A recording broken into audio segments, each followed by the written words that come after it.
اس زمین پر حضرت آدم علیہ السلام کے تقریباً 1000 سال بعد اللہ نے عراق کی سرزمین رافتین کا انتخاب کیا اور وہاں اپنے خاص بندے کو نبی بنا کے بھیجا، جن کو آج بھی زمانہ مختلف القاب سے یاد کرتا ہے۔ کوئی اللہ کے اس نبی کو عبد الغفار کہتا ہے، تو کوئی عبد الجبار، تو کوئی الیاس، تو کوئی کشتی والا نبی، اور کوئی نوح نجی اللہ کہہ کر یاد کرتا ہے۔ حضرت نوح علیہ السلام حضرت ادریس کے پڑپوتے ہیں اور حضرت آدم علیہ السلام کی 10ویں پشت میں سے ہیں۔ وہ قوم اس وقت دنیا کی بدترین قوم تھی۔ وہاں ظلم کرنا، نفسانی خواہشات پر فخر کرنا، بتوں اور شیطانوں کی پوجا کرنا عام تھا۔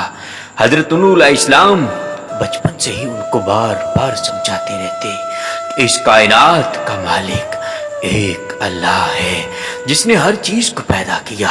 نوح علیہ السلام جب اللہ کے دین کی تبلیغ کرتے تھے تو وہ قوم ان کو اتنے پتھر مارتی تھی کہ وہ پتھروں میں ڈھک جاتے تھے۔ تاریخ نے لکھا تقریباً 950 سال آپ تبلیغ کرتے رہے، بار بار پتھر کھاتے رہے، لیکن افسوس سوائے چند غریب لوگوں کے کوئی بھی آپ پر ایمان نہ لایا، اور آپ اپنی امت کے لیے اتنا روئے، اتنا روئے، اتنا کریا کیا کہ آپ کا نام ہی نوح پڑ گیا۔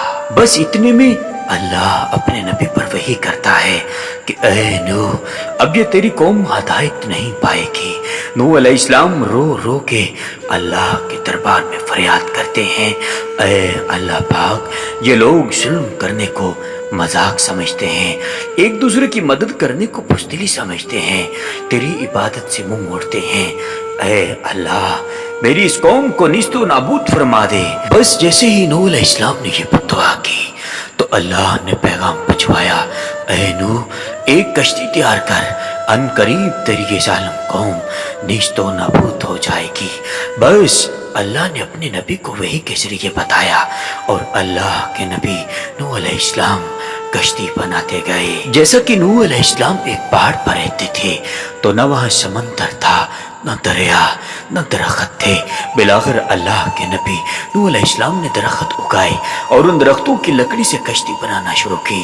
آپ لکڑی سے بڑے بڑے تختے بناتے، پھر لوہا لاتے، اس سے کیل بناتے، تختوں کو جوڑ کر ان میں کیل لگاتے۔ تاریخ نے لکھا قریباً 100 سال تک آپ وہ کشتی بناتے رہے، اور آپ کی قوم روز آپ کے پاس آتی اور آپ کی توہین کرتی اور آپ کو پاگل کہتی اور کہتے کہ نہ تو یہاں دریا ہے نہ سمندر، پھر بھی یہ کشتی بنا رہا ہے۔ اللہ کے نبی نوح علیہ السلام آسمان کی طرف دیکھتے، صبر کرتے اور اللہ کے حکم کو تسلیم کرتے۔ اس کشتی کا طول 300 گز، اونچائی 30 گز اور عرض 50 گز تھا۔ ایک روایت کے مطابق اس کشتی کا طول 1 کلومیٹر سے زیادہ تھا۔ یہ کشتی عام کشتیوں کی طرح نہیں تھی، بلکہ جس طرح یہ کشتی اوپر سے بند تھی، اسی طرح یہ کشتی نیچے سے بند تھی تاکہ بارش کا پانی کشتی میں داخل نہ ہو سکے۔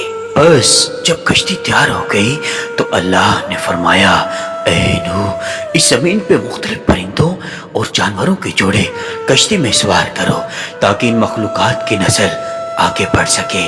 حضرت نوح علیہ السلام ہر قسم کے پرندوں، جانوروں اور ہر وہ چیز جس میں زندگی کے آثار ہیں کشتی میں سوار کرنا شروع کر دیے۔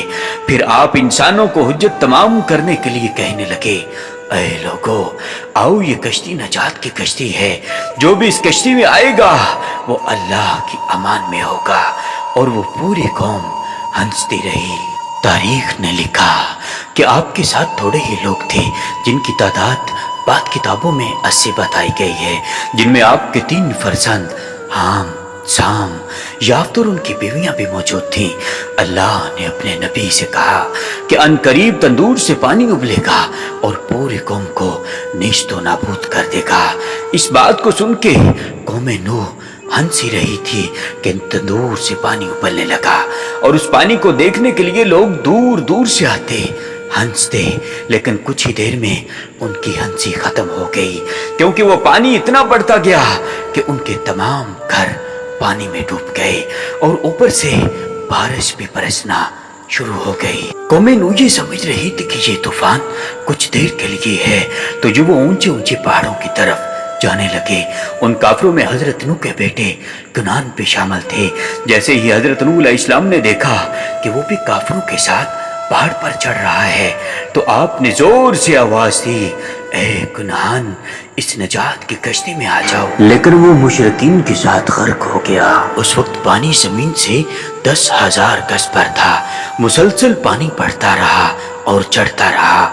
40 دن بعد پانی پڑنا ختم ہو گیا، بارش بھی رک گئی، لیکن چاروں طرف صرف پانی ہی پانی تھا۔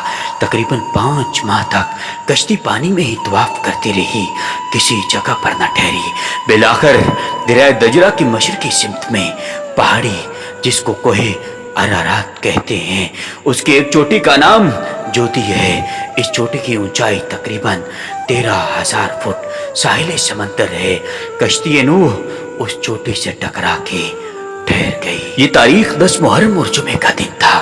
بس اللہ کے نبی نوح علیہ السلام نے کبوتر کو بھیجا کہ دیکھ زمین پر پانی خشک ہو رہا ہے یا نہیں۔ کبوتر گیا اور زیتون کی ٹہنی اٹھا لایا۔ اللہ کے نبی حضرت نوح علیہ السلام نے اللہ کا شکر ادا کیا، اور یوں رفتہ رفتہ پانی کم ہوتا گیا۔ آپ اور آپ کے ساتھی 5 ماہ تک اس چوٹی پر ٹھہرے۔ آپ نے تمام پرندوں اور جانوروں کو آزاد کیا۔